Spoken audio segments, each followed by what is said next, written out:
Welcome to Sheps Mound. This is the famous plane spotting location here at Sydney Airport, just at the doorstep of the control tower, otherwise known as the Flower Tower. Today I'm going to be flying with Qantas in their business class product, bound for Brisbane in about 2.5 hours time.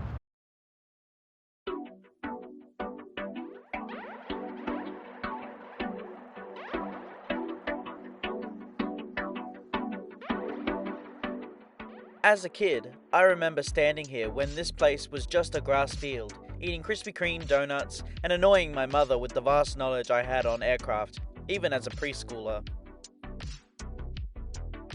Those days have since long gone, and now I have to make my way to Mascot to park my car before heading to Queensland. 20 minutes later.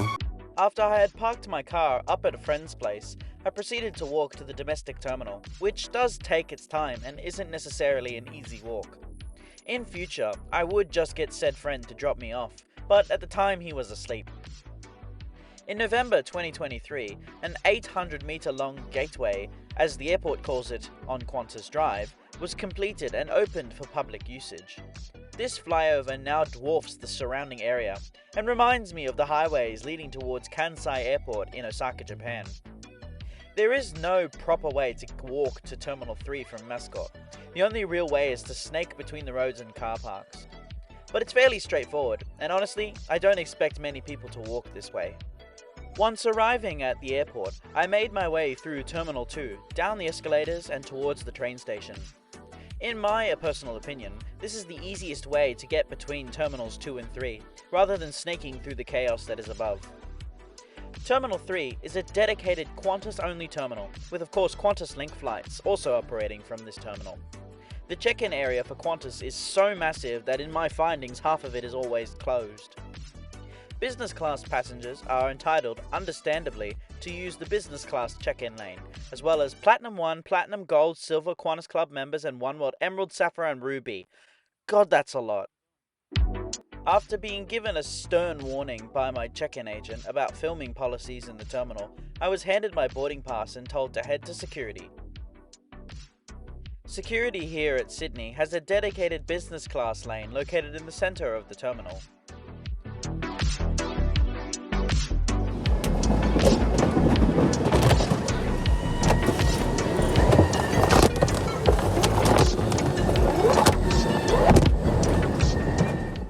Post-security are bars, cafes, shops and more.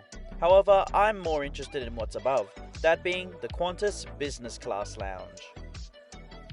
Here at Terminal 3, there are two lounges, the Qantas Domestic Business Class Lounge and the Qantas Club Lounge. Both are adjacent to each other and are next to gates 4 and 5. As I am flying in business, I have access to both lounges, but seeing as I've never been in the business class lounge before, I decided to give it a go. Inside the lounge is much larger than on first glance, with the lounge being shaped like a giant donut. There are plenty of seating choices to choose from, including couches, window views, a formal dining area, a casual dining area, workstations, and relaxation areas. As it is early morning, the lounge is mainly filled with business travellers. The menu this morning was fairly extensive. However, on offer today was DIY coffee, baristas, fresh fruit, a self-serve juicer, soft drinks, prepared juice, different cereals, a pancake printer with maple syrup, a DIY salad station, muffins, pastries, mushrooms, scrambled and hard-boiled eggs, bacon, and light sandwiches. The plate of the day was poached egg with bacon, buttered spinach, and hash brown, which I was initially going to have.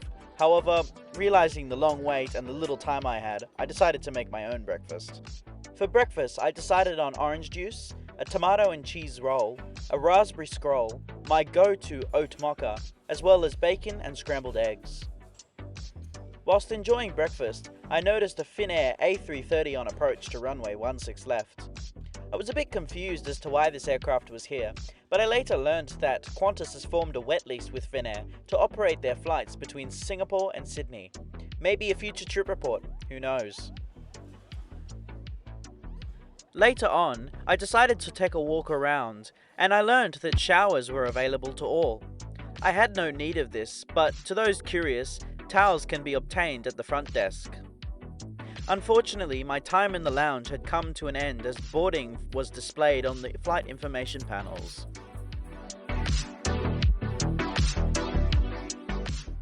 After grabbing one last coffee, I made my way back downstairs to the terminal.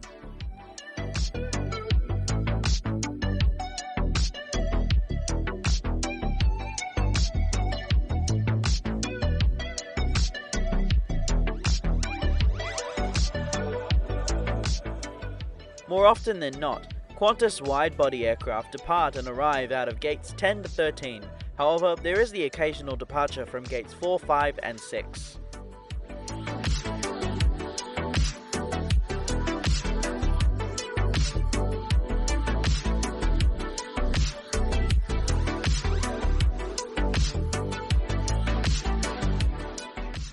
Upon arriving at my gate, I got my first proper glimpse at the aircraft today, which is an Airbus A330-200, registered as Victor Hotel Echo Bravo Kilo. She rolled off the assembly line in Toulouse, France in May 2008, first flying for Qantas in August of the same year, before moving to Jetstar and then back to Qantas, to where she remains to this day, making this aircraft 15 years old. After a tyre change, boarding commenced from gate 10 a little late.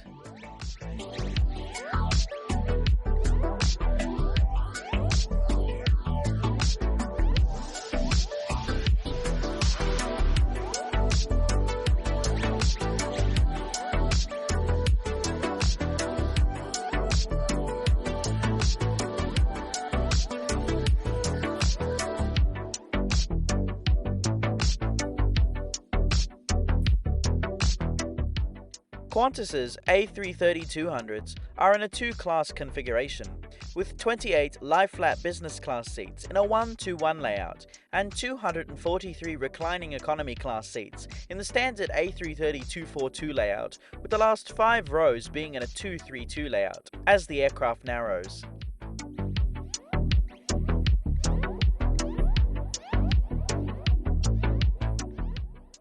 This morning I shall be seated in 1 Alpha. Each business class seat has 78 inches of pitch and 21.5 inches of width, which is more than enough for my 5'7" self. In the seat pocket, you'll find a magazine, air sickness bag, and a fairly worn A330 safety card. At the touch of a button, the tray table swings out from the side and is very sturdy. It also moves back and forth. Above, you'll find the individual reading lights and air vents. On the side of the seat, you'll find the controls for the seat, including the lay-flat position for the bed. Besides this is the headphone jack, USB port, and universal power outlet. Below this is the control for the entertainment screen and a mirror. There is also a secondary adjustable reading light, which can be controlled by the seat controls. Below the light is the noise-cancelling headphones. Offered during boarding to all passengers was a small 250ml bottle of water. In front of the tray table is a small storage area perfect for a backpack. Above this is a small coat hook that wasn't really necessary. And tighten by pulling the strap. If your seat is fitted, We pushed back from gate 10, 25 minutes behind schedule. you can undo your seatbelt by pressing the button or lifting the flap. Keep it done up low and tight during takeoff, landing, and whenever the A signal. mask will drop from above. Pull down firmly to activate next. Put it on quickly and tighten the strap. Oxygen will flow without the bag inflating. Fit your own mask first and then help others use business class. Before you get underway, make sure all your bags are in the overhead locker or under the seat in front of you.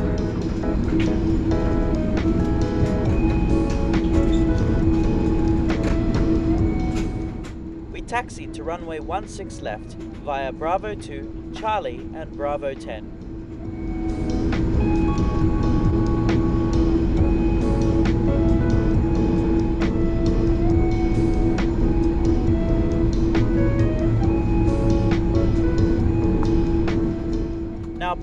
enjoy this unedited takeoff.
After takeoff, we turned left a few times, setting a northerly course towards Brisbane.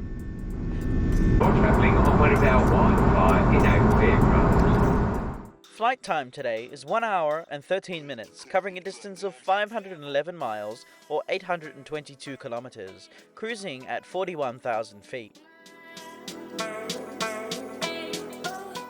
Once underway, sitting on the left-hand side of the aircraft, I got excellent views of Sydney's eastern suburbs, including Bondi Beach. Qantas does provide free entertainment and Wi-Fi on most of its domestic flights, operated by their 737s and A330s, nicknamed Q Streaming. However, it is limited to the aircraft. This particular A330 is fitted with free Wi-Fi for all and entertainment screens for business class only. On the back of every business class seat is a 16-inch touch entertainment screen featuring a huge variety of the latest movies, TV shows, music and games released in the last 3 to 6 months.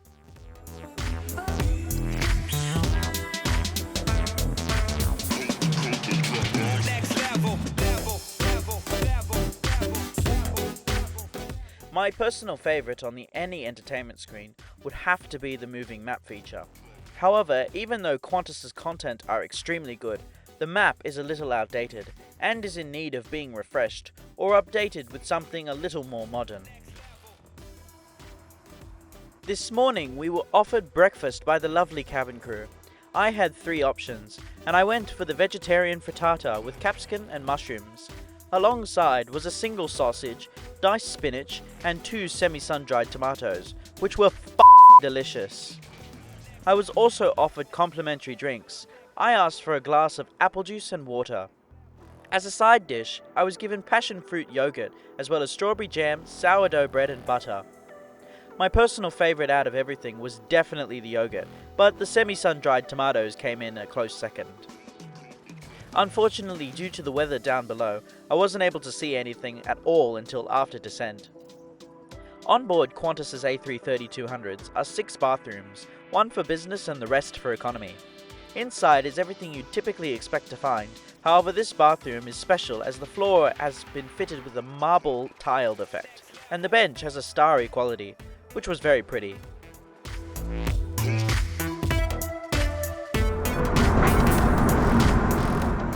Soon we commenced our descent into Brisbane.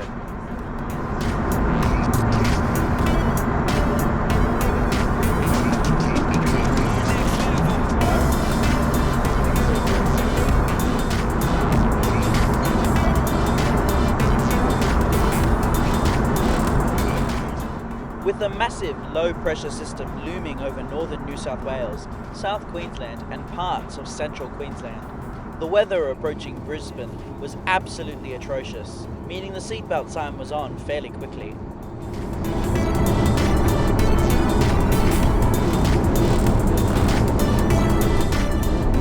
This was followed by rough turbulence and stunning visuals of the clouds.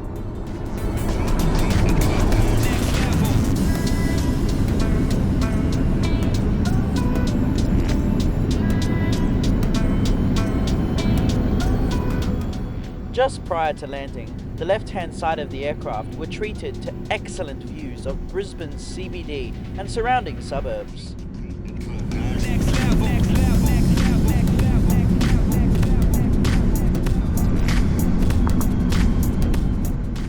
Now please enjoy this unedited landing onto runway 1 right.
After landing, we taxied back to the domestic terminal via Alpha 4 Sierra, Alpha, Bravo 4, Bravo, Charlie 2 to gate 20.